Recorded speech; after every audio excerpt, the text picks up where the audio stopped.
Good evening, and welcome to the Delta Group's project number 6 over Marxist and ownership of private property, and really theoretical and educational approaches to Marxism with regards to economic concerns and different conditions that we'll look at in the following presentation.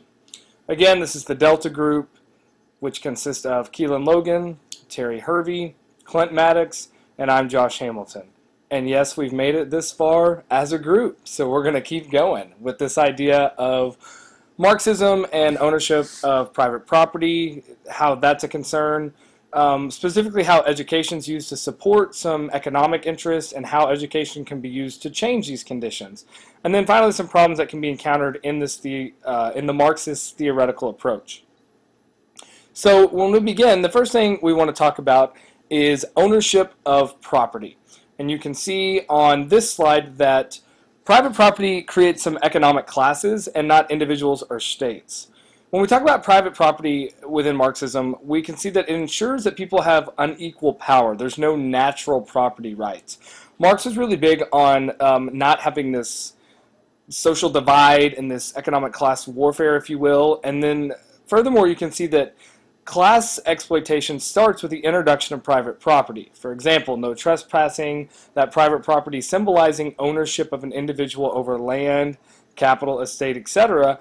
And when other people have smaller portions or no portions, that's segregating individuals into these groups. And it puts other people above others in society who may not have private property.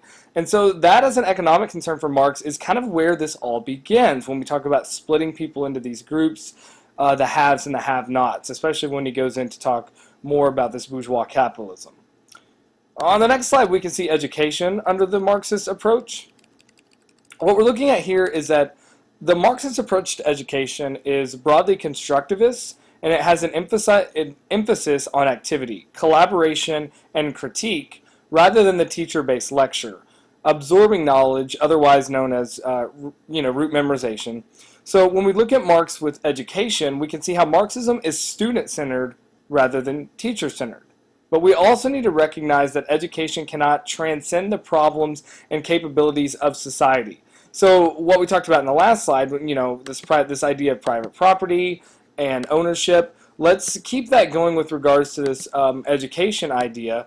And we can see that when we put something student-centered rather than teacher-centered, we're giving the student more access to collaboration and not putting one person above the other. So that's kind of how the Marxist idea flows into this education approach. Now there's a problem with the Marxist approach, though. It's that people are less motivated to work as they gain only a fraction of the increased production. That's one issue. And then the other is central planning can cause inefficiency. Furthermore, free will of the people is controlled by some committee or commission, and the committee decides on how much to produce, what to produce, and the method to produce it. This is a huge criticism of Marxism. When you don't have, free-flowing capitalism, as opposed to this Marxist approach, people are less motivated to work because everyone gets some sort of fraction. There's no carrot dangling in front of you to help you run after it and chase it, if you've ever seen that kind of cartoon.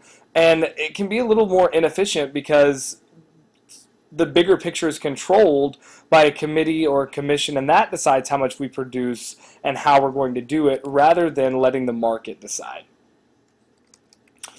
Moving on, we can see that there's a benefit in this Marxist approach, and we're going to focus on the fact that humans aren't animals. And stay with us here. So when you're looking at this slide, if we are like humans, or if we were like humans, claiming nothing but what we need to survive, there would have been enough food for everyone. Unfortunately, humans are born to make societies stretching across huge areas of lands and demographics and exploit goods of our planets, including living creatures, to make our time on Earth more comfortable for ourselves. This is the basic concept of we all want to take, and that's draining resources. We're not animals. We're not just doing the basic, if you want to bring in some Maslow here, physiological and safety needs and leaving it at that. We're bringing in other resources and doing whatever we can on this planet as humans to benefit ourselves. And there's a benefit in the Marxist approach that we're going to look at on the next slide to us actually being human and not just being here for those basic thoughts. So, seeing that the concept of ownership is a reality, which will exist as long as there is humans on Earth, which there will be, there has to be a government to distribute the goods. This is where Marxism comes in.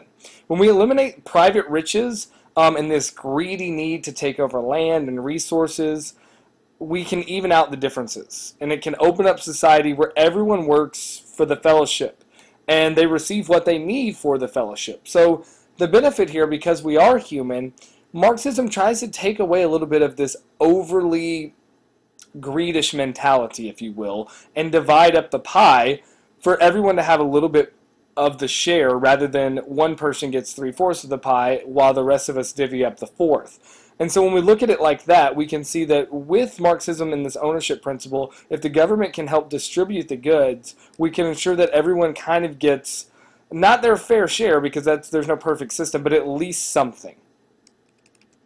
The next slide you're looking at is how education is used to support existing economic interest. Again, tying in this education idea. The first thing we're going to talk about is how it provides knowledge and skills, giving the individual economic value. It provides the individual with the knowledge required to continue acquiring skills that give them greater economic value. What we mean here is that this education model is modeled after the workplace to socialize the individual to help them gain better economic value to go out into the workforce. You can see this as you can see that in the education system under Marx, we have these rules, lines of authority, hierarchy, similar to what the individual will encounter in the workplace. So you can see that education is used to support economic interest because it provides students with knowledge on how the system works, but also how they can gain a specific skill to increase their economic value once they get into the workforce. Also, how education can be used to change these conditions. Well, we can see that it raises the individual's awareness of their condition. This could give the individual the knowledge to affect change in their economic condition. So if you raise awareness or cognitiveness, we can see that you become more aware of how to change your economic condition. Furthermore, education can be used to direct the individual's belief in a desired direction. Education was used by Stalin to instill communist ideology in the Soviet Union.